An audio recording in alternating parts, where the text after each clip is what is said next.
ಸುಮಾರು 10-15 ವರ್ಷದಿಂದ ನಾವು ಅವರು ಅಣ್ತಮ್ಮಂದ್ರಾಗೆ ಇದ್ದೀವಿ. ನಮ್ಮ ಮಧ್ಯದಲ್ಲಿ ಯಾವುದೇ ಜಾತಿ ಭೇದ ಮತ್ತೊಂದು ಬಂದಿಲ್ಲ. ಅಣ್ತಮ್ಮ 5 ದಿವಸ ಹಿಂದೆವರೆಗೂ ಅಣ್ತಮ್ಮಂದ್ರಾಗೆ ಇದ್ದೀವಿ. ನಾವೆಲ್ಲ ಬೆರೆತೇ ಓಡಾಡಿದ್ದೀವಿ ಸರ್. ಇದೇನಾಗ್ತಿದೆ ಗೊತ್ತಾ ಸರ್ ಸಮಸ್ಯೆ? ಈ ಊರಿನ ಮುಖಂಡರು ಅಂಬೇಡ್ಕರ್ ವಿರೋಧಿಗಳಲ್ಲ, ಅಂಬೇಡ್ಕರ್ ಸ್ಟ್ಯಾಚು ಕಟ್ಟಬೇಡಿ ಅಂತ ಯಾರೂ ವಿರೋಧ ಮಾಡಿಲ್ಲ, ಎಲ್ಲೂ ಹೇಳಿಲ್ಲ. ಅಲ್ಲಿ ನಡಿ ಸರ್ಕಲ್ ಊರು ಗ್ರಾಮಕ್ಕೆ ಅಂತ ಇರೋದು ಅದೊಂದೇ ಜಾಗ. ಏನೇ ಒಂದು ಕಾರ್ಯಕ್ರಮ ಮಾಡಬೇಕಂದ್ರೂ ಆ ಜಾಗ ಬಿಟ್ಟು ಬೇರೆ ಜಾಗ ಎಲ್ಲೂ ಇಲ್ಲ. ಅದಕ್ಕೆ ಗ್ರಾಮಸ್ಥರೆಲ್ಲ ಒಂದು ನಿರ್ಧಾರಕ್ಕೆ ಬಂದು ಅವ್ರ ಮುಖಂಡರು ಅವರು ಎಲ್ಲ ಸೇರಿ ಏನಾಯ್ತು ಅಂದರೆ ಒಂದು ಜಾಗನ ನಿಗದಿ ಮಾಡಿದ್ರು. ಬೆಂಗಳೂರು ಎಲ್ಲ ಬಂದು ಒಂದು ಜಾಗ ನಿಗದಿ ಮಾಡಿ, ಸರಿ ಎಲ್ಲರೂ ಮುಖಂಡರೆಲ್ಲ ತೀರ್ಮಾನಕ್ಕೆ ಬಂದು ಗೋಡೆಗೆ ಕಟ್ಕೊಳ್ಳಿ, ಎಲ್ಲ ಗೋಡೆಗೆ ಕಟ್ಕೊಳ್ಳಿ ಮಾಡಿ ಅಂತ ಹೇಳಿದ್ರು.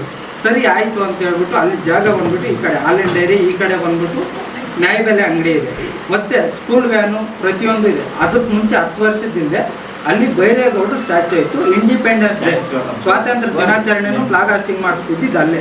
ಆಗ ರಸ್ತೆಗೆ ಅಡ್ಡಿ ಆಗುತ್ತೆ ಅಂತ ಅದನ್ನು ತೆಗೆಸ್ಬಿಟ್ಟು ಡೈರಿ ಗೋಡೆಗೆ ಹಾಕಿದ್ರು. ನಿನ್ನೆ ಎಲ್ಲ ತೀರ್ಮಾನ ಮಾಡಿ ನೀವು ಅದ್ರ ಪಕ್ಕದಲ್ಲೇ ಹಾಕಿ, ಅವರೇ ಏನು ಡಿಸೈಡ್ ಮಾಡಿದ್ರಂದರೆ ಸರಿ ಆಯಿತು ನಾವು ಇಲ್ಲೇ ಹಾಕ್ತೀವಿ, ಅದ್ರ ಪಕ್ಕದಲ್ಲಿ ಬೈರೇಗೌಡರು ನಿರ್ಮಾಣ ಮಾಡ್ತೀವಿ, ಎರಡೂ ಒಂದೇ, ನಮ್ದು ಯಾವುದೇ ತೊಂದರೆ ಇಲ್ಲ ಮಾಡ್ಕೊಳ್ಳಿ. ನಾವು ಮತ್ತೆ ಏನು ಮಾಡಿದ್ರು, ಇವರು ಯಾರು ಮತ್ತೆ ಬಂದ್ಬಿಟ್ಟು ಸ್ಟ್ಯಾಚು ಅದಕ್ಕೆ ಗೋಡೆಗೆ ಮಾಡ್ತೀವಿ ಅಂದರು 3ಕ್ಕೆ 4 ಹಾಕೋದು. ಅದು ಅನಾನುಕೂಲ ತುಂಬ ಆಗುತ್ತೆ.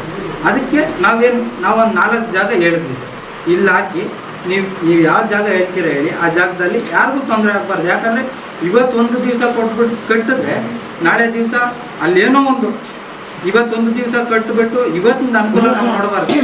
ಫ್ಯೂಚರ್ ಇನ್ನು 10 ವರ್ಷಕ್ಕೆ ಏನಾಗುತ್ತೆ ಹೇಳಿ, ಜನಸಂಖ್ಯೆ ಜಾಸ್ತಿ ಆಗುತ್ತೆ. ನೀವು ಕಾರ್ಯಕ್ರಮ ಮಾಡಬೇಕಂದ್ರೆ ಎಲ್ಲಿ ಮಾಡ್ತೀರಾ? ಯಾವುದೋ ಒಂದು ಸೂಕ್ತ ಸ್ಥಳದಲ್ಲಿ ಕಟ್ಟಿ ಅಂತ ಹಿರಿಯರು ಎಲ್ಲರೂ ಮಾತಾಡಿದ್ದು ನಿಜ. ಈಗ ಇದೆ ಸರ್, ಜಾಗ ಇಲ್ಲ ಅಂತಲ್ಲ, ಎಲ್ಲಿ ಬೇಕಾದರೂ ಕಟ್ಬಾರ್ದು. ಯಾಕಂದರೆ ನಾವು ಅಂಬೇಡ್ಕರ್ ವಿರೋಧಿಗಳಲ್ಲ, ಸಂವಿಧಾನ ವಿರೋಧಿಗಳಲ್ಲ. ಇವತ್ತು ನಾನು ಬದುಕ್ತಿರೋದು ಅವ್ರ ಸಂವಿಧಾನದಲ್ಲೇ ಬದುಕ್ತಿರೋದು. ನಾವು ಯಾರೋ ಅವ್ರ ವಿರೋಧಿಗಳಲ್ಲ. ನಾನು ಅವ್ರ ಜಯಂತಿ ಮಾಡ್ತೀನಿ, ಅವ್ರ ಜಯಂತಿಗೆ ಹೋಗ್ತೀನಿ. ನಾವು ಯಾರಿಗೂ ಅಂಬೇಡ್ಕರ್ ಯಾವುದೇ ಒಂದು ಜಾತಿಗೆ ಸೀಮಿತ ಅಲ್ಲ. ಈ ದೇಶ ಸಂವಿಧಾನ ನಡೀತಾ ಇರೋದು, ಈ ದೇಶ ನಡೀತಾ ಇರೋದು ಪ್ರತಿಯೊಂದು ಪ್ರಜೆಯಿಂದ ದೊಡ್ಡ IAS IPS ಆರ್ಮಿವರೆಗೂ ಇವತ್ತು ನಡೀತಿದ್ದಾರೆ ಅಂದರೆ ಅವ್ರ ಸಂವಿಧಾನ ನಡೆದಿದೆ.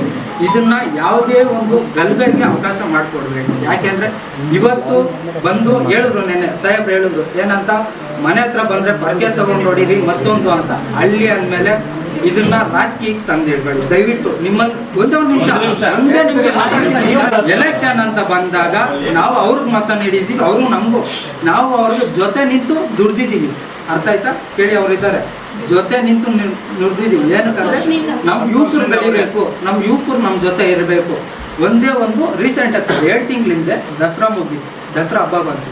ಊರಲ್ಲಿ ಯಾವುದೇ ಜಾತಿ ಭೇದ ಇರಬಾರ್ದು ಅಂತೇಳಿ ಊರನ್ನೆಲ್ಲ ಒಗ್ಗಟ್ಟು ನಾನು ಶ್ರಮ ತಗೊಂಡು ಪ್ರತಿಯೊಂದು ಮನೆಗೆ ಹೋಗಿ ಸೇರಿಸಿ ಕೇಳಿದ್ದಾರೆ, ಸೇರಿಸಿ ಯಾವುದೇ ಜಾತಿ ಯಾವುದೋ ಒಂದು ಅಹಿತ ಘಟನೆ ನಡಿಬಾರ್ದು, ನಡೀತು ಇಲ್ಲ, ಅವ್ರಿಗೆ ನಾವು ಬೆಲೆ ಕೊಡಲೇಬೇಕು, ಅವ್ರು ಇಲ್ಲದೆ ಮಾಡೋಂಗಿಲ್ಲ ಅಂತ ಹೇಳ್ಬಿಟ್ಟು ನಾವು ಅವ್ರು ಬರೋವರೆಗೂ, ಅವ್ರ ಕಾರ್ಯ ಎಲ್ಲ ಮುಗಿಯೋವರೆಗೂ ನಾವು ಯಾವುದೇ ಕಾರ್ಯಕ್ರಮ ಮಾಡಲಿಲ್ಲ.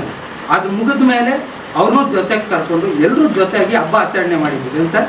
ಅದರಿಂದ ದಯವಿಟ್ಟು ಇಷ್ಟು ದಿವಸ ಇಷ್ಟು ವರ್ಷದಿಂದ ಹೆಂಗಿದ್ವೋ ಅದೇ ಥರ ನಡ್ಕೊಬರಕ್ಕೆ ನೀವು ಅನುಕೂಲ ಮಾಡಿಕೊಡಿ. ಅರ್ಥ ಆಯ್ತಾ ಸರ್? ಯಾಕಂದರೆ ಇವತ್ತು ಒಂದು ದಿವಸ ನಾನು ಇರ್ಬೋದು, ಇಲ್ಲ ನಾಳೆ, ಇವತ್ತು ನಾನು ಏನೋ ಒಂದು ಹೇಳಿಕೆ ಕೊಟ್ಟು ಹೋಗ್ಬೋದು, ಇಲ್ಲ ನಾನು ಇವತ್ತು ಹೇಳಿಕೆ ಕೊಟ್ಟು ನಾಳೆ ಹೋಗ್ಬೋದು, ಮತ್ತೊಂದು ಅದು ಬೇಡ ಸರ್. ನಾಳೆ ದಿವಸ ನಾವಿಲ್ಲ ಅಂದರೂ ಕೂಡ ಅದೇ ರೀತಿ ಅವ್ರು ನಡ್ಕೊಂಡು ಹೋಗ್ತಾ ಇರ್ಬೋದು. ಆದ್ದರಿಂದ ದಯವಿಟ್ಟು ನೀವು ಯಾವುದೇ ಅಷ್ಟೇ ಶಾಂತಿ ಭಂಗ ಆಗುವಂಥದ್ದು, ದುರ್ತುಳಿಗಂತೂ ಅದಕ್ಕೆ ಅವಕಾಶ ಮಾಡಿಕೊಡ್ಬೇಡಿ.